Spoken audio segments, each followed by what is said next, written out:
안녕하세요. 국방전직교육원 청년장병사업담당 함세롬 대리입니다. 여러분 만나서 대단히 반갑습니다. 우리가 실제로 만나서 교육도 하고 상담도 하면 참 좋았을 텐데 그래도 이렇게 인터넷을 통해서나마 여러분들 만나게 될 수 있어서 정말 기쁘게 생각합니다. 청년장병의 취업 목표 설정은 자기분석, 직업정보, 채용동향 이 세 가지가 함께 이루어졌을 때 가장 효과적으로 목표 설정을 이룰 수 있다고 할 수 있겠는데요.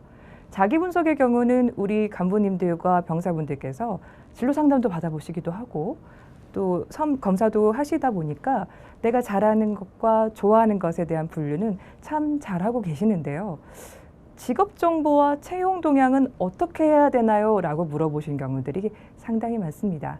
그래서 오늘 저는 직업 정보, 그중에서도 기업 정보인 공공기관에 대해서 알아보고 이를 어떻게 하면 목표 설정에 연결할 수 있을까에 대해서 함께 연구해 보도록 하겠습니다. 아마도 이 영상을 보시는 여러분들께서는 공공기관 채용에 대해서 관심이 있으셨기 때문에 클릭하셨을 거라 생각이 듭니다. 그렇다면 여러분들께 제가 한 가지 질문을 드리고자 합니다. 여러분은 몇 개의 공공기관에 대해서 알고 계십니까? 잠깐 생각해 보시겠어요? 내가 어떤 공공기관에서 알고 있는지? 자, 생각해 보셨다면 제가 5초의 시간을 드리도록 하겠습니다. 5초의 시간 동안 여러분들은 본인이 알고 있는 공공기관을 큰 소리로 말씀해 보십시오. 웅얼웅얼 안 되고요. 속으로 생각했다도 안 됩니다. 반드시 목소리를 내서 몇 개의 기관을 알고 계신지 말씀해 보시겠습니다. 자, 시간 재겠습니다. 1, 2, 3, 4, 5, 땡. 네, 몇 개 정도의 기관명을 말씀하실 수 있으셨습니까? 저는 완벽한 준비가 되었기 때문에 5초 동안 여러 개 말했다라고 말씀하신 분도 계실 테지만 뭐 이렇게 갑작스럽게 시켜 난 아무것도 말 못했어 다른 분도 계실 테고 하나하나 2개 정도의 기관명을 이렇게 말씀하셨던 분도 계셨을 것 같은데요. 저는 여기서 여러분들이 많이 말씀하셨고 못 말씀하셨다고 해서 잘못됐다고 말씀드리려고 하는 것이 아니라 어느 정도 준비도가 되어 있으신지를 확인해 보았습니다. 자, 하나나 2개 아예 말씀하지 못하셨던 분들은 아마도 내가 공공기관 채용에 대해서 관심은 있으나 그냥 공지가 나오면 거기에 맞춰서 가야 되겠다라고 생각하셨던 분들이 많으실 거고요. 여러 개의 기관명이 나오셨다는 분들은 지금부터 이미 공공기관에 대해서 알아보고 계셨을 것이다라고 판단해 볼 수 있었는데요. 제가 예전에 교육을 할 때 어떤 간부님께서 저에게 말씀하셨어요. 선생님한테 배우면 배울수록 좋은 기관들이 너무 많아서 난 사실 A라는 기관을 가려고 이미 정했는데 너무 많은 좋은 기관들이 있으니까 이것도 알아봐야 되고 저것도 알아봐야 돼서 더 오히려 고민이 되는데요. 이거 좋은 거 맞아요? 라고 하셨던 분들이 계시는데요. 자, 어떨까요? 하나만 준비해서 열심히 잘하는 거 그게 더 맞을까요? 그게 더 나쁘다는 말은 아니지만 사실 여러 개를 알고 있다는 것은 다 여러분들에게 큰 자산을 갖고 있다라고 보시면 좋을 것 같습니다.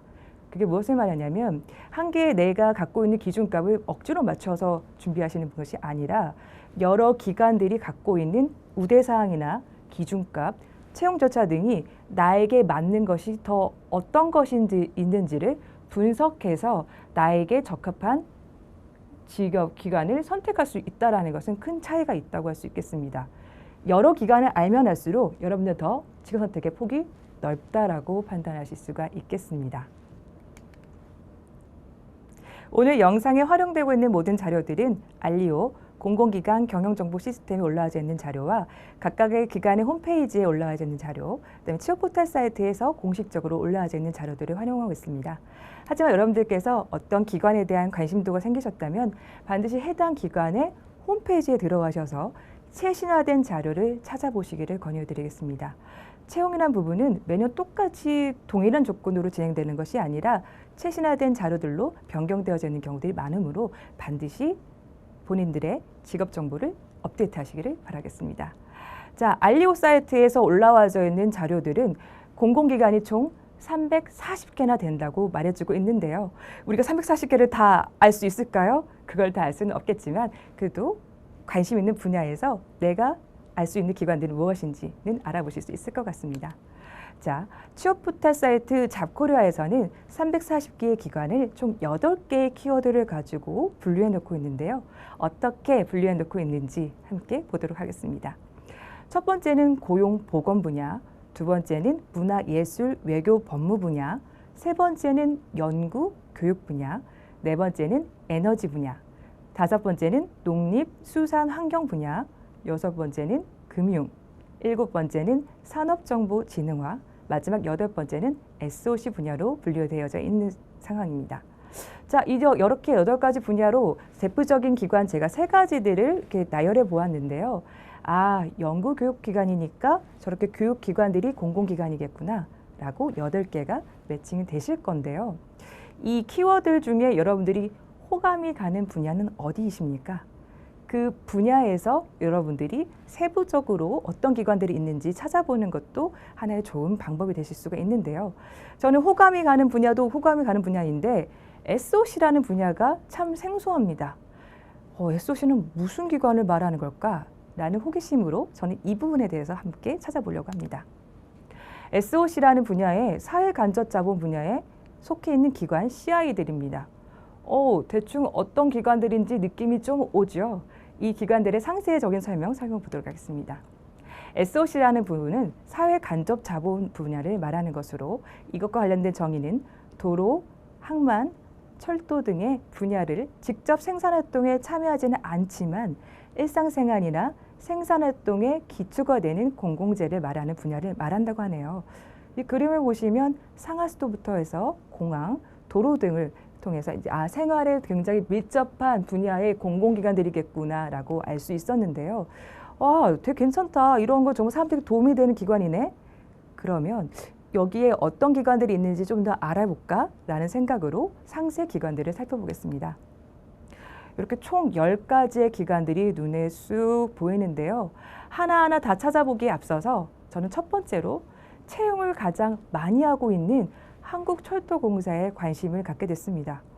채용을 많이 하니 내가 들어갈 부분도 많지 않을까라는 기대감으로 이 기관을 살펴보도록 하겠습니다. 한국철도공사는 우리가 예상했던 대로 사람, 세상, 미래를 잇는 대한민국 철도 분야와 관련된 공공기관입니다. 자, 철도 공공기관, 사람도 많이 뽑고 좋겠다라는 생각까지 여기까지 오셨다면 또 여기서 여러분들이 멈칫하는 부분이 있을 겁니다.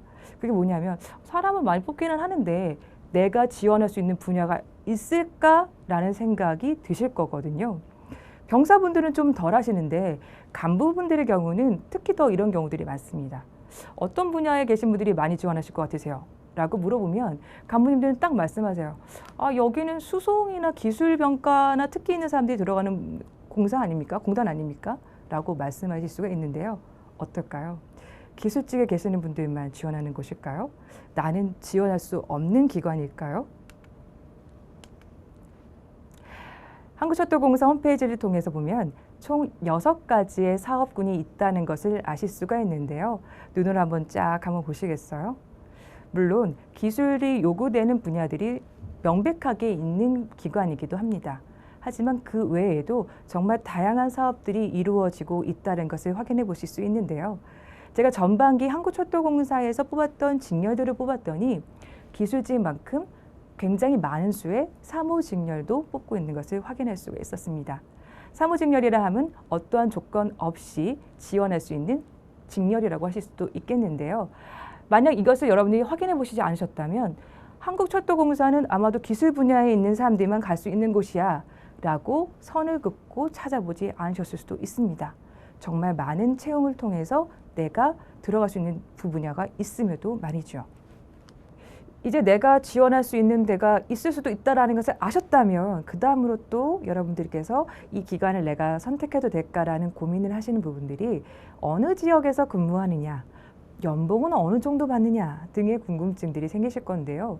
해당 기관은 교통과 관련된 곳이다 보니 전국에 다 근무지가 있네요. 그렇다면 이것은 큰 문제가 안 될 것이라 생각이 들었는데 여기에 특수 조건이 하나 붙어 있었습니다. 어떤 것이었냐면 배치는 전국에 가능하지만 해당 지역을 한번 배치가 되면 10년 동안 다른 데로는 전부가 되지 않는다는 거죠. 이 멘트를 보지 않는다면 여러분들께서 혹시라도 다른 지역으로의 근무를 희망하고 계셨다면 이것은 앞으로 내 목표 설정에서 조금 변경되어야 되는 또는 제외해야 되는 조건값이 되실 수도 있겠지요. 이런 부분도 꼭 살펴보셔야 되겠습니다. 아울러서 연봉은 3,200 정도의 금액을 평균적으로 주고 있는데요. 이 금액도 여러분들이 목표하시는 금액하고 어느 정도 맞는지도 보셔야 할 것 같고요. 채용 시기 같은 경우는 연간 2회 정도가 진행이 되는 것으로 알려져 있는데 공공기관이 최근 계속 연 2회 정도 진행을 한다고는 하지만 한국철도공사도 올해는 2번 정도 코로나 때문에 일정이 지연되기도 했었기 때문에 이 부분은 좀 살펴보셔야 할 것 같습니다.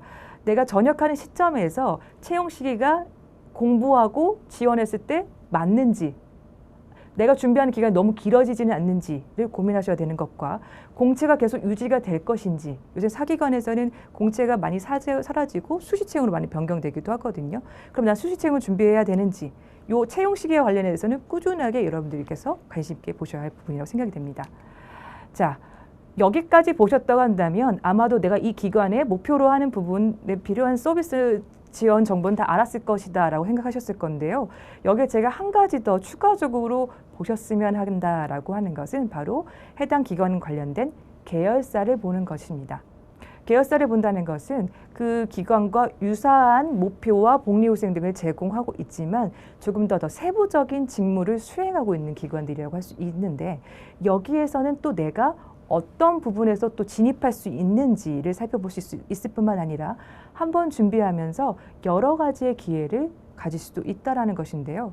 여기 계열사에 나와 있다시피 관광개발, 넥테워스, 로지스, 유통, 테크는 모두 다 코레일과 관련된 해당 세부 직렬들로 보실 수가 있겠습니다.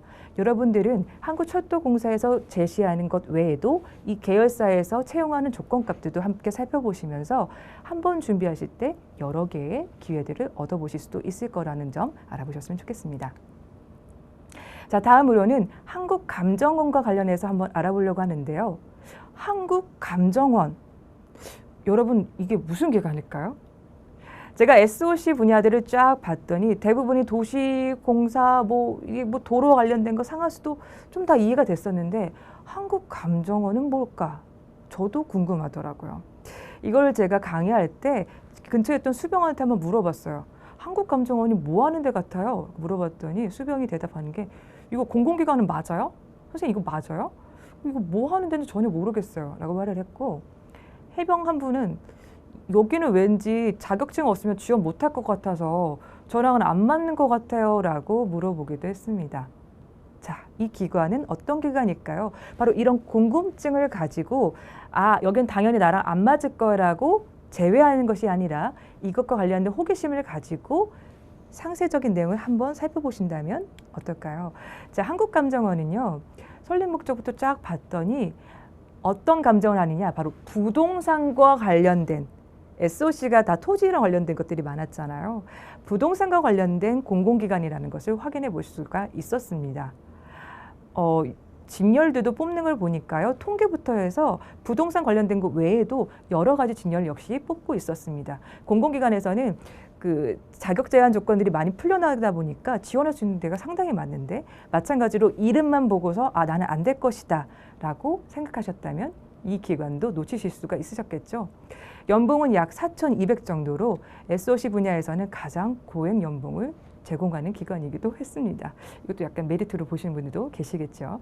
또 특수한 것을 하나 봤더니 우대 조건으로 이전 지역 인재를 우대한다라는 멘트가 있었습니다. 한국감정원은 원래 강남에서 있었던 기관인데 그 지방으로 이전을 하면서 현재는 대구와 경북 지역을 주축으로 기관이 있었는데요. 때문에 해당 기관의 우수한 인재에게는 만점에서 5% 정도의 가점을 주는 기관이었고 수도권이 아닌 지역에서 오시는 분들에게도 또 우대 점수를 주기도 했었습니다. 아마도 여러분들 중에 일부는 본인이 수도권에 살고 계신다고 하더라도 부대에 근무하면서 이 격오지였던 이 부대에 왠지 좀 이 지역이 나에게 마음이 맞는다라고 생각해서 이 지역에서 또 근무를 하고 싶은데 이 주변에는 아무것도 없을 거라고 생각하시면서 결정을 보류하셨던 분도 계실 수도 있죠. 당연히 밀집되는 수도권만 준비하겠다고 하실 수도 있는데 요새는 해당 기관, 공공기관 같은 경우는 지방으로 이전을 많이 하게 되면서 그 지역에 살고 있는 분들을 우대해서 가점을 주기도 하기 때문에 혹시 내가 앞으로 목표로 하고 있는 지역에 또 가점을 주는 기관들은 없는지 살펴보시는데도 이렇게 살펴보시면 좋을 것 같습니다. 네, 여기까지 여러분들께서는 공공기관 기업정보에서 앞으로 여러분들이 목표 설정을 할 때 어떤 것들을 고려하면 되고 적용해야 되는지 간략하게 설명을 들어보셨습니다. 이 부분들을 고려하셔서 목표 설정하실 때 활용하셨으면 좋겠습니다. 아울러서 우리 국방전직교육원에서는 청년 장병 여러분들에게 직업 정보를 제공하는 찾아가는 현장 채용 설명회를 진행하고 있습니다. 찾아가는 현장 설명회는 전역 예정 장병 일자리 지원 및 취업 기회 확대를 위한 직업 정보 제공 채용 설명회입니다.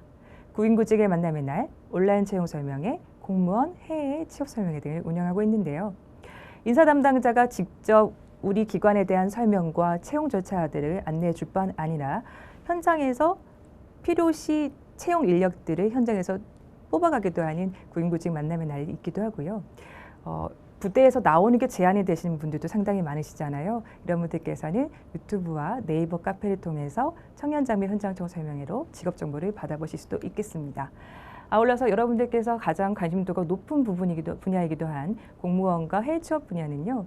군무원, 해경, 소방, 경찰 등의 다양한 직무에 직면해 계신 분들을 직접 모시고 여러분들에게 직업 정보를 제공하기도 하고 국가별 멘토분들이 우리나라에 들어왔을 때 취업을 어떻게 해야 되는지에 대한 설명도 하는 설명회들도 진행되고 있으니까요. 이 모든 직업 정보에 대한 관심 있으신 분들께서는 우리 국방전직교육원 홈페이지에 들어오시면 행사 참가 신청란에 현재 진행되고 있는 행사들이 무엇인지를 확인해 보시면 현재 내가 관심 있는 분야의 그 행사에 직접 참여해서 직업 정보를 획득하실 수도 있겠습니다. 여기까지 제가 오늘 준비한 강의는 마무리하도록 하겠습니다. 항상 여러분들의 청년장 여러분들의 멋진 미래를 응원하겠습니다. 감사합니다.